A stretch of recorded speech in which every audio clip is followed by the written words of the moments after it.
Assalamualaikum warahmatullahi wabarakatuh. Perkenalkan, nama saya Adelia, NIM 1121110.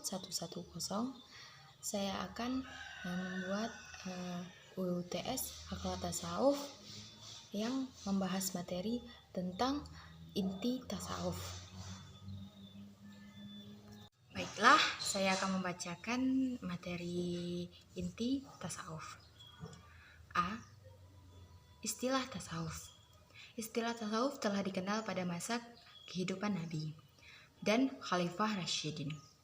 Istilah itu muncul ketika Abu Hashim Al-Kufi tahun 250 Hijriah meletakkan kata Al-Sufi di belakang namanya pada abad ketiga Hijriah. B. Perkembangan tasawuf dari waktu ke waktu. A. Masa pembentukan. Masa pembentukan ada dua abad. Yang pertama, abad pertama, tokohnya Hasan Basri pada tahun 642 sampai 720 Masehi. Abad kedua Hijriah, Rabi'ah al-Adawiyah pada wafat pada 801 Masehi sampai 185 Hijriah. Yang B-nya masa pengembangan. Masa pengembangan yaitu abad ketiga dan keempat Hijriah. Tokohnya Abu Yazid Al-Bashim pada tahun 261 Hijriah. Abu Musri Al-Halad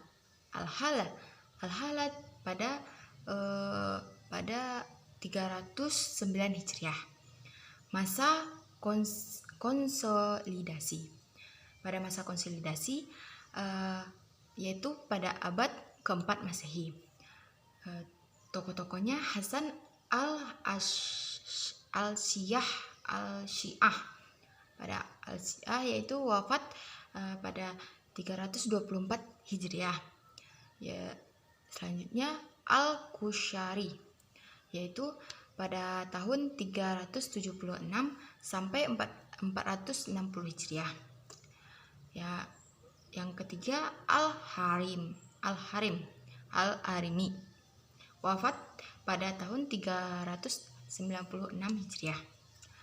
Yang keempat Al-Ghazali wafat pada 450 sampai 505 Hijriah. D. Masa falsafi. Masa falsafi abad ke-6 dan ke-7 Hijriah. Arabi dengan Wahdud al-Wujud. Surawadi dengan teori Isyraqiyah. Ibnu Sabir dengan teori ijtihad. Ibnu Farid dengan teori cinta, fana, dan wahdat al-syududnya. Masa permurnian. Masa permurnian tokohnya A.J. Al-Bari sebagai dikatif Amir Syukur. 2. Ibnu Arabi, Ibnu Farid, dan Ar-Rami di masa keemasan baik secara teori maupun praktis. C. Madihat dalam tasawuf. 1. Tasawuf falsafi adalah tasawuf yang bercampur dengan ajaran falsafi, mengompromikan atau memakai tema-tema filsafat yang maknanya disesuaikan dengan tasawuf. 2. Tasawuf salafi atau mazhab akhlaqi.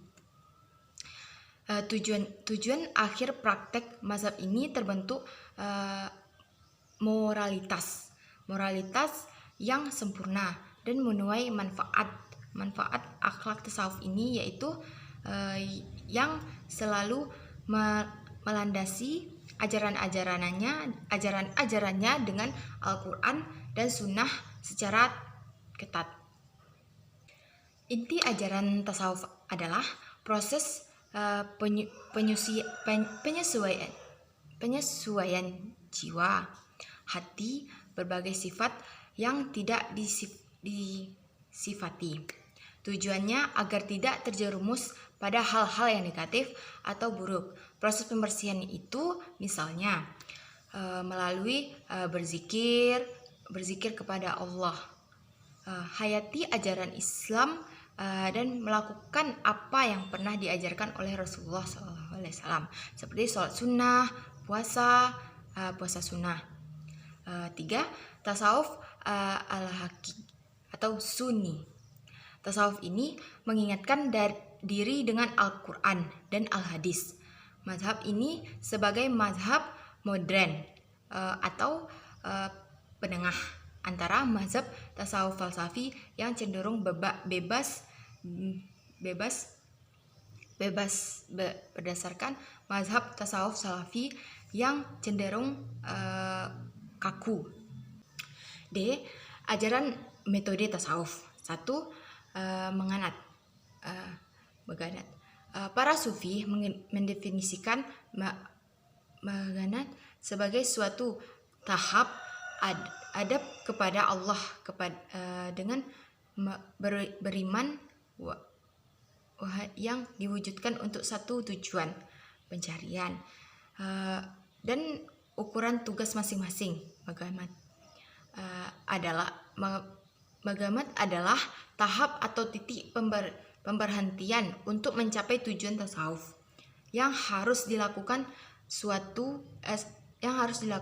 demi satu oleh sulit. Jumlah dan urutan pengamat para sufi berbeda pendapat, namun yang populer adalah pendapat ada beberapa. Namun yang populer adalah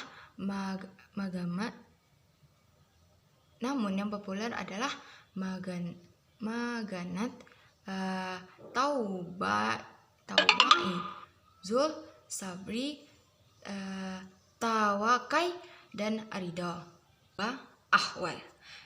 Sesuatu anugerah spiritual pemberian Allah SAW kepada Sang Khalik karena ketaatan dan ibadah yang secara terus-menerus. Ahwali bersifat